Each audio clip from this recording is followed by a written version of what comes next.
ధనుసు రాశి వారికి ఈ వారం సానుకూల పరిస్థితి గోచరిస్తోంది. గడిచిన 4 వారాల కంటే ఈ వారం కొంచెం బాగుందని చెప్పచ్చు. సప్తమంలో గురువు కంబస్ట్ అయినా, చతుర్థంలో శని బలంగా ఉన్నారు. వృత్తి వ్యాపారంలో చక్కగా రాణించగలుగుతారు. రావాల్సిన బెనిఫిట్స్ వస్తాయి. ఎప్పటి నుంచో పెండింగ్లో ఉన్న ఒక ప్రాజెక్టు ఈ వారం వచ్చే విధంగా గోచరిస్తోంది. వ్యాపార పరంగా కూడా నత్తనడకగా నడుస్తున్న ఏవైతే వ్యవహారాలు ఉన్నాయో ఈ వారం నుంచి కొద్దో గొప్ప ప్రారంభమవుతాయి. ఇది ఒక మంచి శుభసూచకం అని చెప్పచ్చు. కష్టాన్ని తగిన ప్రతిఫలం లభిస్తుంది. అయ్యో క్లయింట్స్ పోయారే అన్న బాధ లేకుండా కొత్త క్లయింట్స్ రావడం, కొత్త ప్రాజెక్టులు రావడం, అధిక ధనం కూడా వచ్చే అవకాశం కూడా లేకపోలేదు. వాటిని సద్వినియోగపరచుకోండి. ఉద్యోగంలో చిన్న చిన్న ఇబ్బందులున్నా తొలగిపోతాయి. మంచి కాలం అని చెప్పచ్చు వీరికి. అదేవిధంగా విదేశీ సంబంధించిన విషయ వ్యవహారాలు సానుకూలంగా ఉంటాయి. వివాహం కాని వారికి వివాహ ప్రయత్నాలు కొంతకాలం ఆగి ప్రయత్నించడం మంచిది. అదేవిధంగా సంతాన సంబంధించిన విషయాలు కూడా సానుకూలంగా ఉన్నాయి. సంతానం సంబంధించి ఒక మంచి శుభవార్తను వింటారు. ఎప్పటి నుంచో సంతానం కోసం ప్రయత్నిస్తున్న వారు కూడా ఈ వారం శుభవార్తను వినే అవకాశం గోచరిస్తోంది.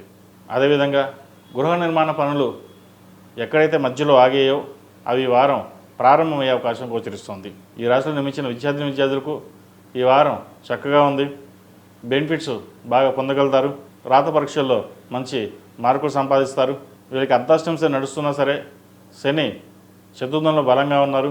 వైద్య వృత్తి చేయాలనుకున్న వారికి కొంచెం ఇబ్బందికరమైన వాతావరణం. అదేవిధంగా అకౌంటింగ్ సెక్షన్ వారికి, ప్రభుత్వపరమైన రాత పరీక్షల వాళ్ళకి, సాంకేతిక పరంగా విద్య అభ్యసించే వారికి ఈ వారం బాగుందని చెప్పచ్చు. ఈ రాశిలో నిర్మించిన స్త్రీలకు వృత్తి ఉద్యోగాల పరంగా సానుకూలంగా ఉంటుంది. వ్యాపార పరంగా కూడా ఇబ్బందులు ఏముండవు. కొత్త ప్రాజెక్టులు వస్తాయి.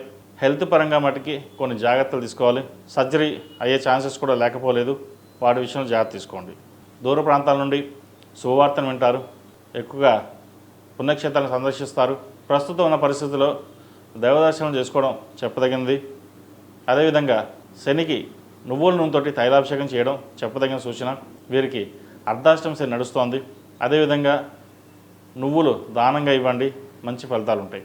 ఈ రాశిలో నిర్మించిన వారు ప్రతిరోజు ప్రతినిత్యం ఓం నమస్తే వత్తులతోటి నువ్వులను పోసి దీపారాధన చేయండి. అదేవిధంగా కుబేరు కుంకుమతో అమ్మవారిని పూజించండి, మంచి ఫలితాలు సంప్రాప్తిస్తాయి. ఈ రాశిలో నిర్మించిన వారికి కలిసి వచ్చే సంఖ్య 4, కలిసి వచ్చే రంగు గ్రే. ఏదైనా పని మీద బయటకు వెళ్ళేటప్పుడు సోమవారం కానీ శుక్రవారం కానీ వెళ్ళండి, మంచి ఫలితాలు సంప్రాప్తిస్తాయి.